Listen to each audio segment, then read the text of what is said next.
이제 잊어버리 가고 있는데, 우리 한민족이 일본의 식민 통치하에서 항거를 한 것이죠. 그래서 이 독립선언서를 낭독하고 한국의 독립을 세계 만방에 알리는 거죠. 그때 알리지 않았으면요, 세계 사람들이 관심 없었어요. 왜냐하면 대한민국도 일본하고 한일 합방했잖아요. 한일 합방해서 한나라인 거예요. 이제 나라를 합친 겁니다. 그래서 저기 일본인 줄 알았는데 독립운동을 해? 하면서 세계 사람들이 깜짝 놀란 거예요. 그냥 일본으로 아는 겁니다, 우리나라를. 그래서 일본하고 한일 합방하고 나서부터는 국어 교과서가 일본어잖아요. 대한민국 한글을 못 쓰겠거든요. 왜? 한글을 없애야지 일본화 되니까.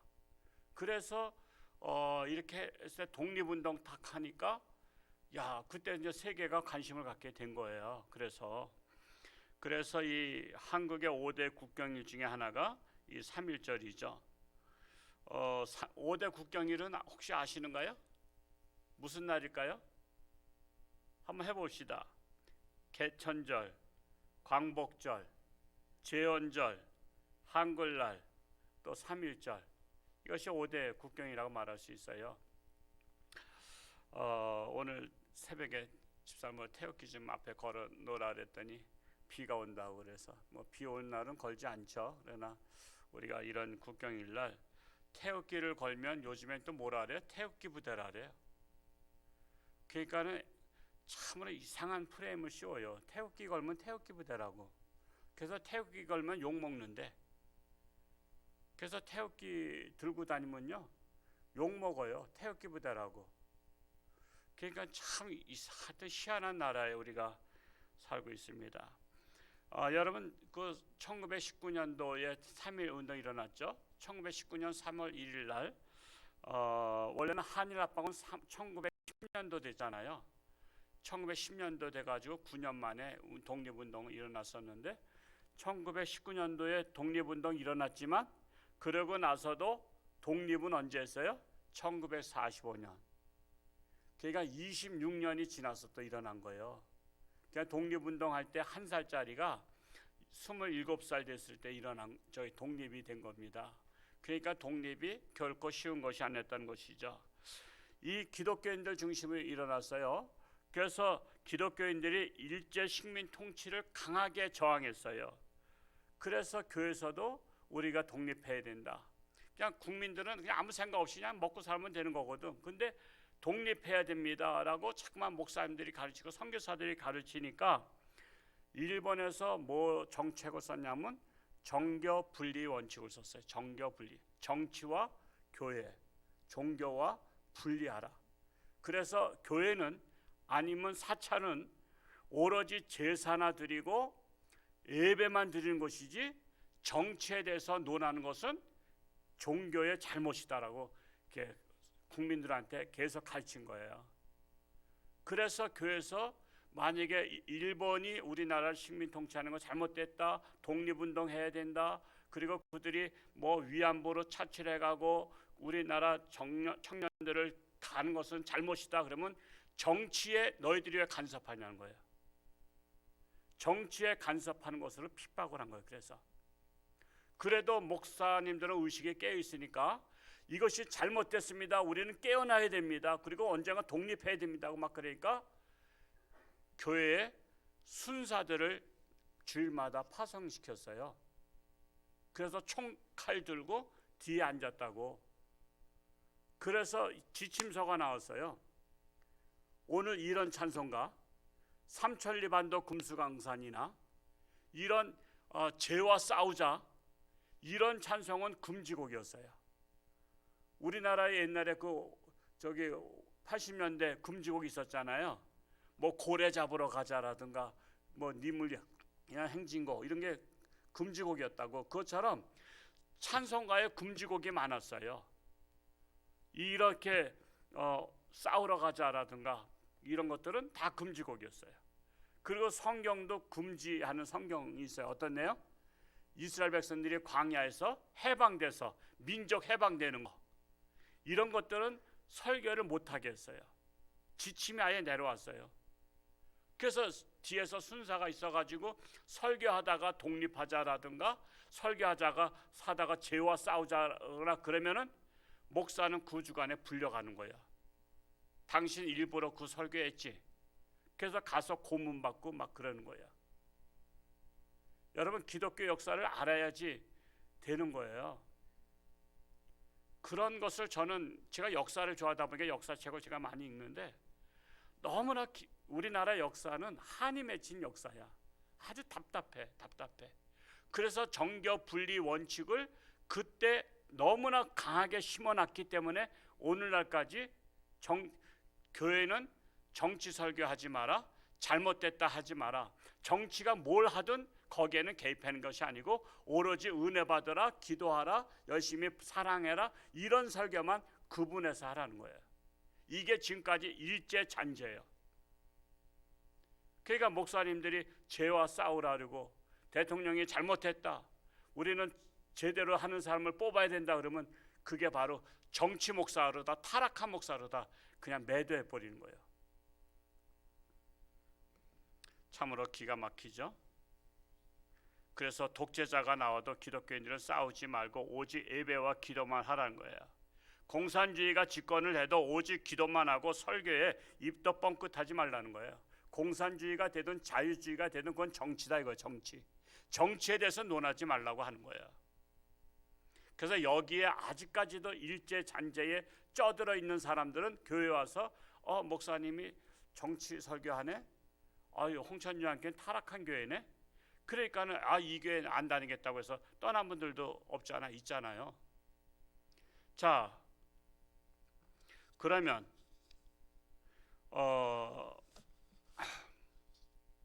오늘 말씀을 한번 볼까요? 오늘 본문 말씀이요, 내용이 그렇잖아요. 헤롯이라는 왕이 분봉왕이에요. 그러니까 이제 우리나라로 말하자면 일제 시대 때 우리나라 총독 보낸 것 같은 분봉왕인데, 이 분봉왕이 자기가 왕권을 가지고 자기의 동생의 아내를 빼앗았어요. 이거 잘한 거예요, 못한 거예요? 동생의 아내를 빼앗았는데 그거를 아무도 말 못해. 왜? 왕이 했으니까. 근데 헤롯이 한 거야. 세례 요한이 한 거야. 동생의 아내를 빼앗아서 취하는 것은 잘못입니다. 그건 비윤리적입니다. 불륜입니다. 이렇게 말했어요. 그랬더니 헤롯 왕이 죽이려고 하다가 하도 세례 요한을 따르는 자가 많으니까 민심이 또 폭발할까봐 그냥 감옥에만 가뒀다고. 자, 그러면 우리가 가만히 생각해 보세요. 여러분, 세례 요한이 헤롯 왕이 동생의 아내를 취해서 불륜을 저지른 것에 대해서 애쳐야 돼요? 아니면은 세례 요한은 종교인이니까 오로지 그냥 서로 사랑하세요, 오로지 예수 믿으세요, 그 말만 해야 돼? 여러분, 기독교는 죄와 싸우는 종교예요. 우리가 죄로 말미암아 우리가 죄의 종이 됐잖아요. 그래서 기독교는 죄와 싸우는 종교이기 때문에 어떤 죄도 용납해서는 안 되는 거예요. 왜? 욕심이 잉태하면 죄를 낳고 죄가 장성하면 사망을 낳기 때문에. 그래서 기독교는 끊임없이 죄에 대해서 지적을 해야 되는 거지. 죄에 대해서. 정치인이든 왕이든 대통령이든 황제든. 근데 세례 요한이 그러면 정치 설교했다고 타락한 선지자예요? 여러분, 예수님께서 가장 칭찬한 자가 그동안 선지자 중에 세례 요한이 가장 큰 자라고 했잖아요. 왜? 그거 얘기하면 자기 목 달아나는 거 알았어요. 헤롯 왕의 불륜을 얘기하면요, 감히 독재 시대에 그거는 죽을 각오하고 하는 거예요. 오늘날에 잘못한다고 죽을 각오하고 설교하는 과연 주의 종들이 있나요? 일제 시대 때 그래서 주기철 목사님이 죽으면 죽으리라고 순교한 거 아니에요. 그냥 나는 하나님의 그냥 말씀을 제대로 전하고 죄와 싸우겠다, 그리고 일제 그 신사 참배 안 하겠다 하면서 일본의 법에 자기는 안 하겠다는 거예요. 그래서 결국 순교했잖아요. 그래서 주기철 목사님은 우리나라의 지금 기독교 역사상에 가장 훌륭하신 분으로 지금 하잖아요. 왜? 그분이 정치적이다. 이건 정치예요. 이 일제 신사 참배는 정치적인 문제지 너희 종교는 아무 상관없으니까 그것에 대해서 논하지 말라 이거예요. 그건 법이다 이거야. 일본에서 법으로 만든 거야. 모든 관공서나 단체는 신사 참배하고 나서 모든 일들을 하라 그랬어요. 이거는 정치적인 문제니까 기독교에서 탓하지 말라 이거예요. 그냥 너희들은 법이니까 순종하면 된다 이거예요. 근데 이것이 잘못된 것을 지적하고 나는 안 하겠습니다. 주기철 목사님이 그랬기 때문에 순교당했잖아요. 그러면 우리가 주기철 목사님을 타락한 목사님이라고 누가 말합니까? 정치 목사라고 누가 말합니까? 다니엘서에 보면 알죠?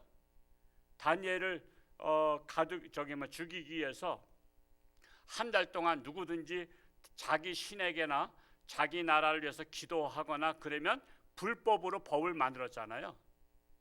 왜? 다니엘을 엮어놓으려고. 그리고 오직 황제에게만 절하는 것이 법입니다. 이게 정치적이다 이렇게 만들어 놓은 거예요. 정치법에 의해서. 그랬음에도 불구하고 다니엘이 어떻게 했어요? 동쪽 문을 열고 자기 고향을 향해서 하루에 3번씩 기도했더라. 불법이에요. 불법. 그래서 다니엘을 어떻게 해요? 사자굴에다가 집어넣잖아요. 사자굴에다. 법을 어겼다고. 그래서 이 여러분 법이라는 게요, 엮는 거예요. 엮는 거예요. 우리나라에서도 지금 그랬잖아요. 예배당, 우리 예배당 크지도 않지만 우리나라에서 제일 큰 예배당이 제가 알기로는 윤석정 목사님 연세중앙교회 10,000명 들어가요. 10,000명 들어가는 교회도 재작년에는 19명만 예배 드리라 했잖아요. 코로나 때문에 19명만 예배 드려라. 10,000명 들어간석에 그건 법으로다가 예배를 통제하는 거예요. 예를 들어서 2m 간격으로 뛰어서 지정석을 만들어서 예배를 드려서 서로 감염되지 말라면 이해가 되죠. 상식적이니까. 그러면 만명교회도 2m씩 딱 줄자르다 뛰어서 한 자리 건너뛰어서 이렇게 2m씩 간격으로 해서 예배를 드려주세요. 요즘에 하도 감염자가 많아서 한다 그러면 이건 다 우리가 수긍할 수 있어요. 왜? 밀접 접촉자가 생기니까. 그런데 10,000명이 들어간 예배당에 19명에서 1명만 들어가도 불법입니다 이렇게 말하는 것은 정치적으로 교묘하게 기독교를 탄압하는 거예요. 그래서 그것을 어기면은 교회가 불법을 저질렀다고 막 신문에 매도하고 그냥 교회가 협조 안 한다고. 그러니까 세상 사람들이 교회 다닐 때가 못돼. 교회는 불법을 행하는데요. 그래서 교회를 매도하는 바람에 지금 100만 명이 교회를 떠났잖아요. 우리는 이런 잘못에 대해서 얘기를 하면 홍천혁의 목사님은 정치 설교한다고. 여러분 100만 명 떠난 것에 대해서 가슴 아프지 않아요? 저는 그것 때문에 가슴이 찢어져요. 어떻게 100만 명씩이나 1, 2년 사이에 우리 기독교인이 떠나요? 한 명 전도하기도 어려운데, 한 명 생명을 얻어도 하나님께서 기뻐하시는데, 저는 통곡을 합니다. 그래서 우리가 잘 아셔야 되는 거예요. 세례 요한은 불륜을 저지른 왕에 대해서 지적했다가 목숨을 잃었어요. 그를 매도하지 않아요. 그는 위대한 세례 요한이에요. 위대한 세례 요한. 예수님이 칭찬한 자예요. 오늘날에 그렇잖아요. 대통령이 불륜을 저지르거나 무슨 그런 것들을 지적하고 그러면은 목사를, 저한테도 그래요. 그런 것들을 이렇게 잘못된 것에 대해서 이렇게 올리면요, 목회자들 사이에 이런 거 올리지 맙시다. 서로 분쟁만 납니다 하고 빨리 내리라고 그래요. 이런 거 올리지 말고 오로지 목사는 예배만 드리고 기도만 하는 거지 왜 이런 거를 올리냐고 거슬립니다 그래요. 거슬립니다. 그냥 잘못된 거 지적하지 말라는 거야. 그러면 싸움 나니까. 왜? 잘못된 사람을 지지하는 목사들도 많으니까. 어제는 대전에 강원도 대표로 차별금지법 반대운동, 그 기런평 교수님이 그 장로님이더군요. 어제 만나봤는데 한동대 석자 교수로 있으면서 그분이 이 차별금지법을 이거를 아주 그냥 반대하는 앞장서잖아요. 그래서 어제 이제 각 도 대표들 우리 만나서 그런 것을 이렇게 자료를 딱 보니까요. 지금 끊임없이 차별금지법을 통과시키려고 해요. 끊임없이 악법을 통과시키려고 해요. 이 사람들이 올려서 빠꾸 당하면 저 사람들이 올려서 또 올리고, 저 사람들이 안 되면 또 다른 사람들이, 지금 수없이 계속해서 차별금지법이나 이 기독교를 탄압하는 법을 계속 올리려고 해요. 이거와 맞서서 싸우자고 각 이제 기런평 교수님도 혼자 너무 힘드니까 이거 각 교회 목사님들이 안 나서는 거야. 왜? 정치적이라고. 정부가 이렇게 하겠다는데 왜 자꾸만 반대하냐고. 정치적이라고. 목사님들 중에서도 좌파 목사님들은 이거 차별금지법 찬성해요. 아직 기자 성명까지 해서 우리 빨리 차별금지법 통과시키라고. 그래서 목사님들도 다 지금 갈라졌어요. 그러니까는 뭐 각 교회가 힘을 합해자. 그래서 이걸 조직적으로다가 세우기 위해서 강원도에서는 조직을 잘 세우는 사람이 이민수 목사라고 누가 또 추천해가지고 조직의 쓴맛을 보여주기 위해서 제가 또 나가서 지금 각 우리 강원도의 시군 회장들을 제가 또 이제 만나서 다 조직을 해야 돼요. 우리 이것을 차별금지법 반대 서명을 하고, 그리고 막 접속을 해야 되거든요. 청와대에 그 하는 거 있잖아요. 우리 반대합니다. 근데 기독교인들은 정치 참여하면 안 된다는 이것에 매도당해서 이런 것들을 안 해. 그래서 10만 명 만들기도 어렵대요. 우리가 1000만 명이라고 하면은 100만 명 정도는 금방 하잖아요. 그냥 광고만 하면. 근데 그거 광고하면 정치 목사라고, 그걸 목사들이 못 해요, 광고를. 그 얘기 다 나오더라고요. 목사가 그런 거 반대 서명하지 않으면 정치 목사로 매도당해서 심지어 거기에서 쫓겨나는 목사도 있대요. 우리 목사 정치 목사라고. 그러니까 목사님들이 아무리 불법을 저질러도 자기가 끝까지 목회하려니까 그런 소리 못 하는 거야. 그 광주에서도 대표가 왔는데 광주에는 두 파가 있더라고. 차별금지법을 찬성하는 목사들 파가 있고 차별금지법을 반대하는 목사. 그러니까 반대하는 목사파에서 온 거야. 여러분, 그 정도로 그냥 그런 지금 우리나라가 이렇게 돼 있어요. 하여튼 뭐 저도 하여튼 뭐 모르겠어요. 어떤 세상이 올지. 좋은 세상이 오면 괜찮지만 안 좋은 세상 오면 뭐 노년에 어디 쉴 데 없으면 깜빵 가서도 쉬든지 해야지. 그래서 하여튼 뭐 제가 각 강원도 기독교 사무총장한테 회장들을 다 섭외하라 그랬어요. 회장들을 설득해서 이 차별금지법 반대 운동 본부장으로 제가 이제 임명받았는데 회장들하고 연계해서 하려고 하는데, 근데 강원도가 특히 좌파 목사님들이 많아요. 좌파가 많아요. 홍천에 많아요. 홍천에 특히. 그래서 앞으로는 차별금지법을 찬성하는 교회 목사님들 제가 드러나게 하고, 교회를 옮기더라도 그런 교회를 찾아가라고 제가 하려래요. 그리고 차별금지법을 찬성하거나 동성애를 지지하는 자들은 그런 목사님 찾아가라고 제가 하려래요. 그래야 서로 죽이 맞지. 동성애를 찬성하는 사람이 우리 교회 와서 은혜 받겠어요? 목사가 그건 죄입니다 그러면 상처받지. 그래서 제가 이제 그거를 옥석을 가리려래. 그래서 알곡과 쭉정이를 가려서 제대로 된 사람은 이런 것들을 동성애를 반대하는 쪽에 교회를 가더라도 가라. 꼭 우리 교회만 오는 게 문제가 아니야. 올바른 교회 찾아가는 것도 중요한 거예요. 그래서 우리가 3.1절을 맞이해서 잘 아셔야 돼요.